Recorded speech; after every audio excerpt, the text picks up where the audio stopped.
So I know many of you have been asking me about the film Lilo and Stitch, the new version of this film, of course, because it was made in Hawaii.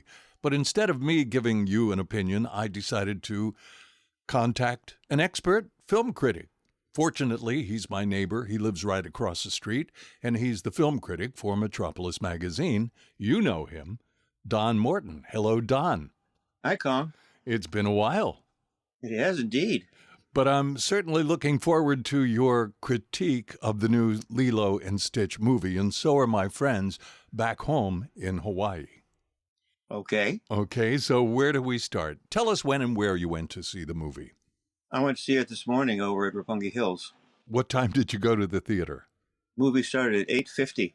Oh, man, that's early for a movie. Were there a lot of kids there? No. Okay. What was the audience like? Mostly young adults. There didn't see many kids. No. It's still, it's a school day. It's still Friday. Ah, yeah, that's right. Okay, well, let's get into the movie. Tell us a little bit about what your experience was with this new Lilo and Stitch. What do you call it? Human acting movie? It's a live action remake. Okay, live action remake. And I assume you did mention that you saw the original back in 2022, was it? I know I saw the original because I had the brochure that you get at press screenings, and I remembered something about it, but not much. So you wouldn't call it memorable. Oh, okay.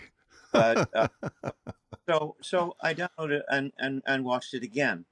Okay. It was 2002, not 2022. 2002 was the original. That's right. Right. Okay. Well, tell us what did you think of this new version of the film? Well, the animated 2002 version, it was kind of fun for this kind of thing. It was even heartwarming. But this live action retread, the words that were going through my head were annoying, cloying, and frantic. I didn't crack a smile, not once. Wow. It was just terrible. It was trying real hard, but sometimes animation is better. Sometimes things should just be left alone. Mm-hmm. And Disney can't do that. Even if it only makes $1 million more than it costs to make, Disney will do it. They don't care about preserving their classic animations. It's the movie business and selling plush toys of Stitch, of course. Yeah, the merchandising is a big part of this movie that I think was probably kind of a commercial to sell the merchandise, which is what I heard from several other YouTube critics who talked about this movie. Well, no doubt about it. The merch is definitely part of their profit plan. Tell us more about the movie. You said you didn't laugh at all, but I heard that there were many attempts at comedy in this movie, but nothing laughable, huh? Yeah, I mean, it just didn't work. It's about this indestructible, very destructive little monster created on a planet far away, which escapes and comes to Hawaii and is adopted by Lilo, this young girl who thinks it's a puppy, or at least a koala, which it looks more like. Mm-hmm. And then chasing him, of course, is the evil scientist to get him back, and the people that pay him. And meanwhile, at home, Lilo and her older sister are having problems because their parents died recently, and they're having problems keeping the family together. Mm-hmm. So they lean on this. It's all about family thing quite a bit. Which you expect in a family movie, but there's a limit. We call it ohana in Hawaii. Yeah, they laid that on pretty thick. The thing about Disney is they don't realize that just because you can do something doesn't mean you should. These higher tech remakes of the animations, they erase the magic that Disney is supposed to be famous for. I heard that one of my friends is in that movie. She's known as the Babe from the movie Wayne's World. Tia Carrere is in this movie. Yeah, she is. And how did she do? She does as well as anybody could in the role that she's given. Uh-huh. But it's all, look concerned, look worried, look happier now. It's all kind of pat.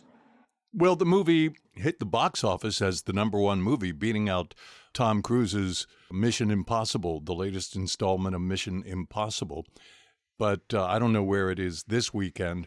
I take that with a grain of salt because there's parents out there who are just desperate to give something for their kids to do for an hour and a half, and it doesn't matter if it's any good or not. It's a diversion, Mm. and based on the first movie's good reception, this one is coasting on its laurels. What about Hawaiian music, Don? Did you notice any Hawaiian music in this film? Well, a couple of the characters work at a restaurant that caters to mainland tourists Mm-hmm. performing. So there is some Hawaiian music, but not a lot. No, What about the scenery? the scenery's fine. It's nothing special, Okay. but hard to make Hawaii look bad. I heard the producer of the movie in one interview say that he was trying to show the other side of touristy looking postcards. So he was trying to show the other side of Hawaii that tourists rarely see. I wasn't looking for that. I was too busy being bored. Okay. Well, a great movie for the kids, a great movie to pacify the kids, as you said. What about a date movie? If she's 12, A buddy movie? if no. You know, I always ask you these questions because I love the answers that you provide. So not a buddy movie, huh? No, not really a movie for anybody. It was irritating, is what it was. Ooh. Oh. So do you have a message for the people at Disney who made this movie? Yeah, go back and think up some ideas for some new movies. For the last 20 years or so, they've been remaking live action movies based on their wonderful animations, and they should just leave well enough alone. Matter of fact, my recommendation for this movie is go rent the original. Do you think we'll ever get a live action of Mickey Mouse? But Mickey Mouse, didn't like do any really full feature movie, did he? I don't think so, but I'm just wondering if they could do a live action version of Mickey Mouse. Well, Mad Magazine did that in the 50s, called him Mickey Rodent. Oh, that's right. They did do that. Yeah. Anyway, so your takeaway from this movie, Lilo and Stitch 2025, what's your takeaway? Rent the original. Okay, that's it. Yeah. Do you want to talk about the new Mission Impossible, or should we No. save that for next time? Well, they say it's the last one, but I know a sequel set up when I see one, and they're just too profitable to not grind out a number 9. Okay, so we can expect a number 10 or a number 9. I think, as I said in my review, they say it's the last Mission Impossible movie, and if you believe that, I've got some oceanfront property in Arizona that I'd like to sell you. Oh, oceanfront in Arizona. That sounds tempting. All right. Don Morton, film critic for Metropolis Magazine. As always, thank you very much. Pleasure's mine.